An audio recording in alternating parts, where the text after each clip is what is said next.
ప్రియ సేవకులు మీ అందరూ కూడా ప్రభు పేరు వందనాలు. నా పేరు ప్రసాద్ అండి, మాది లక్కవరం. ఈ సమయంలో కొద్ది నిమిషాలు దేవుని మాటలు మనం ఆలోచన చేద్దాం. ఒక అద్భుతమైన అంశం స్వార్థీకరణ, స్వార్థ మీ ముందుంచాలని నేను ఆశపడతా ఉన్నాను. అసలు స్వార్థ అంటే ఏంటి? బోధిగంతాల వరకు స్వార్థను ప్రకటించాలి. తర్వాత నిన్న మనం విన్నాం కదా, సర్వలోకానికి సువార్త ప్రకటించాలి. అసలు సువార్త ఏది?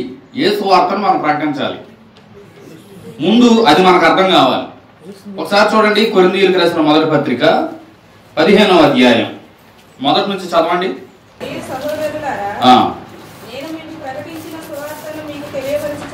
మీకు తెలియజేస్తున్నాను, మీరు దాన్ని అంగీకరించారు, దాని అందే నిలిచి ఉన్నారు. మీ విశ్వాసం వ్యర్థమైతేనే గాని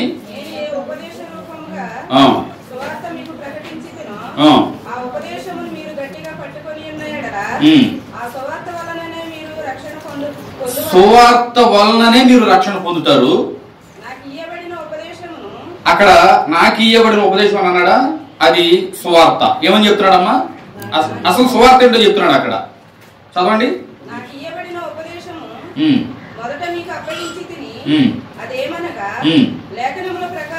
లేఖనముల ప్రకారం క్రీస్తు మన పాపముల నిమిత్తం మృతి పొందెను, సమాధి చేయబడెను. లేఖనముల ప్రకారం 3వ దినమున ఆయన లేపబడెను. ఇది సువార్త. ఇప్పుడు చెప్పాల్సిన సువార్త ఏంటి? అమ్మ, మీకు అప్పులు ఉన్నాయా? అప్పులు తీరతాయి. జబ్బులు ఉన్నాయా? జబ్బులు తగ్గుతాయి. ఇబ్బందులు ఉన్నాయా? ఇబ్బందులు పోతాయి. ఈరోజు చాలా మంది చెప్పే సువార్త ఇది. కానీ ఆనాటి అపోస్తులు గాని, ఆదిమ సంఘం గాని, ప్రభువు ప్రకటించమన్న సువార్త గాని ఇది. సువార్త ఏంటంటే యేసు ప్రభువుని గూర్చిన వార్తే సువార్త. సు అంటే మంచి. మంచి వార్త ప్రపంచంలో ఏదైనా ఉంది అంటే అది యేసు ప్రభువుని గూర్చిందే. దాన్ని తప్ప ఏది చెప్పినా అది సువార్త కాదు. ఇప్పుడు సర్వలోకానికి చెప్పాల్సింది, బూదిగంతాల వరకు చెప్పాల్సింది యేసు ప్రభు. ఆయన మొదట్లో ఏమై ఉన్నాడు? ఆయన ఎందుకు భూమి మీదకి వచ్చాడు? ఎందుకు శిలువలో మరణించాడు? ఎందుకు తిరిగి లేచాడు? ఎందుకు రాబోతా ఉన్నాడు? ఇది చెప్పటమే సువార్త. అర్థమవుతుందండి? ఇది సువార్త. దీన్ని మనం ప్రకటించాలి. ఇది అసలు సువార్త. ఈరోజు చాలా మంది ప్రియులారా అసలు సువార్త అర్థం కావట్లా. కాబట్టి అసలు సువార్త అంటే ఏంటో మనం తెలుసుకోవాలి. దొంగ నోటు ప్రపంచంలో ఎక్కడైనా సరే మార్చవచ్చు, కానీ ఒక చోట మాత్రం మార్చడానికి కుదరదు. ఎక్కడ చెప్పండి? దొంగ నోటు ఎక్కడైనా సరే మార్చవచ్చు, కానీ ఒక చోట మాత్రం కుదరదు. బ్యాంకులో. ఎందుకు కుదరదు చెప్పండి? ఎందుకు కుదరదు? వాళ్ళకి ఒరిజినల్ తెలుసు అంతే. ఒరిజినల్కి ఏ లక్షణాలు ఉంటాయో బ్యాంక్ వాళ్ళకి తెలుసు. అందుచేత ఆ లక్షణాలు లేని, ఒక్క లక్షణం లేకపోయినా దాన్ని పట్టుకుంటారు వాళ్ళు. ఇది దొంగ నోటు అని నిర్ధారణ చేస్తారు. దొంగ నోటు గురించి తెలుసుకోవాల్సిన అవసరం లేదు, అసలు గురించి తెలుసుకుంటే చాలు. అసలు సువార్త మనం తెలుసుకోవాలి. అర్థమవుతుందండి? ఎందుకు యేసు ప్రభుని గురించి ప్రకటించాలి? సర్వలోకానికి బూదిగంతాల వరకు ఎందుకు యేసు ప్రభుని ప్రకటించాలి? అసలు ఏముంది సువార్తలో? సువార్తలో ఏముందో తెలియకుండా, దాని ప్రభావం తెలియకుండా సువార్త ప్రకటించడం వల్ల కూడా ఉపయోగం ఉండదు. మీకు అర్థమవుతుందండి? దాని ప్రభావం తెలియాలి మనకి. సువార్తలు అసలు ఏముంది చూడండి. అపోస్తుల కార్యాలు 10:36 చదవండి.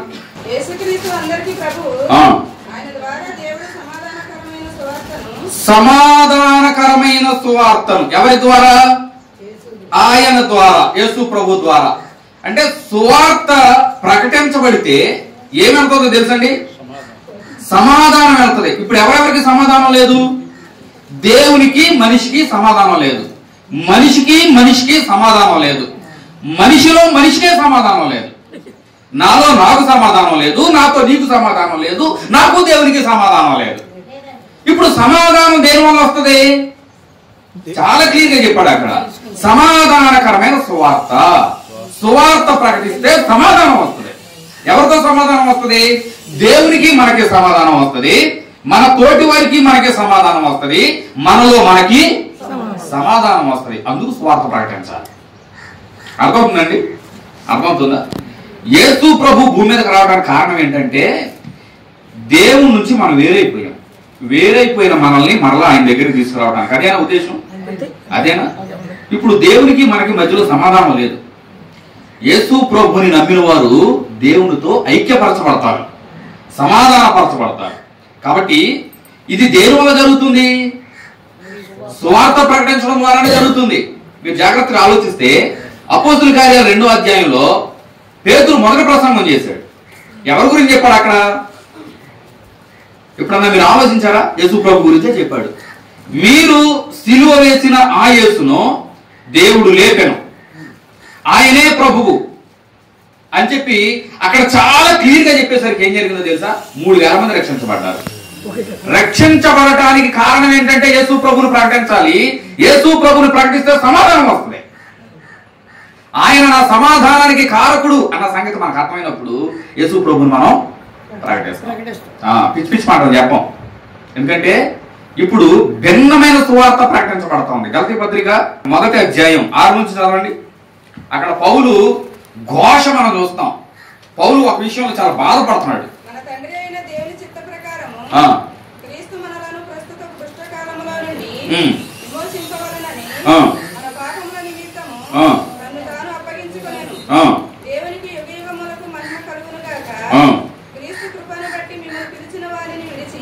క్రీస్తు కృపను బట్టి మిమ్మల్ని పిలిచిన వారిని విడిచి భిన్నమైన సువార్త తట్టుకు మీరెంత త్వరగా తిరిగిపోతారని నాకు ఆశ్చర్యం అవుతుంది అని అన్నాడు అక్కడ గలతీ పత్రికలో పౌలు.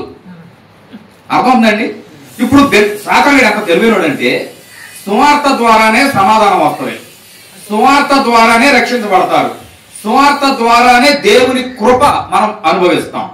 అంచేత ఇప్పుడు సాతాను ఏం చేస్తున్నాడంటే సువార్తలో ఉన్న ప్రభువును చూడకుండా మన మనోనేత్రాలకి గుడ్డితనం కలిగేస్తున్నాడు. ఆ మాట కొరింథీయులకు రాసిన 2వ పత్రిక 4వ అధ్యాయం 4వ వచనం.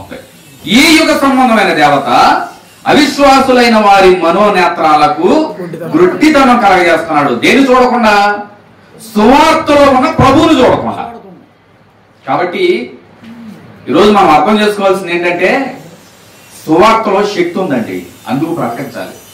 ఎంత శక్తి అంటే దేవునితో మనల్ని సమాధానపరుస్తుంది సువార్తలో ఉన్న ప్రభువు. రక్షించబడతాం సువార్త విన్నవారే, కృపను పొందుతాం. ఇది కృపా సువార్త.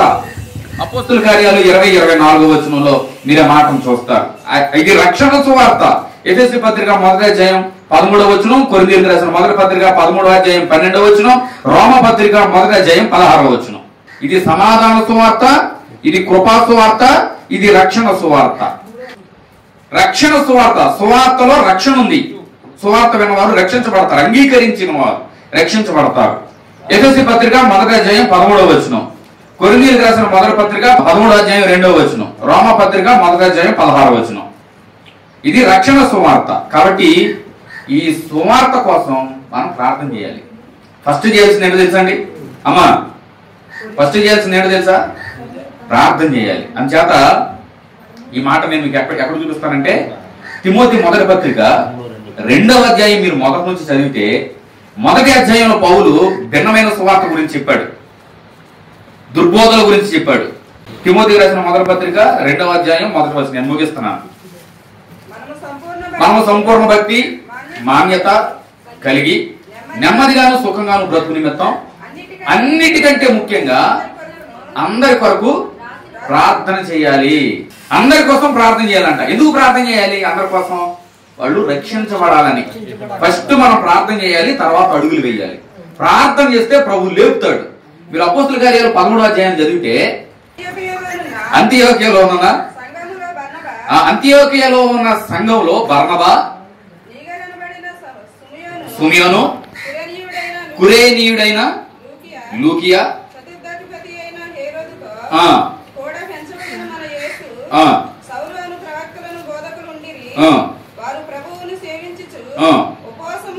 ఉపవాసం చేయొచ్చు. అక్కడ వాళ్ళు ప్రార్థన చేస్తున్నారు.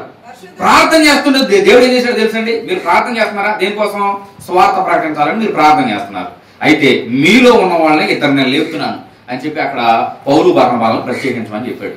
మీరు కింద వచ్చిన చదివితే మాట మీకు అర్థమవుతాయి. నిజంగా మనం రక్షించబడిన వారం అయితే అసలు సువార్తను మనం అర్థం చేసుకోవాలి. తర్వాత దానికోసం ప్రార్థన చేయాలి. ఎవరి కోసం అయితే ప్రార్థన చేస్తున్నావో వాళ్ళు రక్షించబడాలని ఫస్ట్ నువ్వు ప్రార్థన చేయాలి. తర్వాత వాళ్ళ దగ్గరికి వెళ్ళి యేసు ప్రభుని గురించి చెప్పాలి. యేసు ప్రభు గురించి చెప్తే అక్కడ అద్భుతాలు జరుగుతాయి. అద్భుతం ఏంటో తెలుసా? మనిషి మారటమే. మనిషి మారటమే అద్భుతం. రోగాలు బాగవటం కాదు, ఇంకేదేదో కాదు, పిల్లలు పుట్టడం కాదు, అప్పులు తీరటం కాదు, అవి కాదు అద్భుతాలు. అవి అద్భుతాలే, కానీ నేను కాదన్నా కానీ ప్రాముఖ్యమైనది ఏంటంటే మనిషి మారటం. మనిషి మారాలంటే ఒక సువార్త ద్వారానే. ఆ సువార్త ప్రకటించే భారాన్ని, బాధ్యతను ప్రభు మనకిచ్చాడు. ఈ 3 రోజులు ప్రభు మనకి ట్రైనింగ్ ఇస్తున్నాడు. సువార్తను ఎలా ప్రకటించాలో దీన్ని సద్వినియోగం చేసుకుందాం. నిజమైన సువార్థికులుగా అసలైన సువార్తను ప్రకటిద్దాం. ప్రభు రాజ్యాన్ని నిర్మిద్దాం. ప్రభు కోసం పాటుపడదాం. దేవుడి మాటలు దీవించును గాక. ఆమేన్. నీ ప్రేమ చాలు నాకు యేసయ్యా.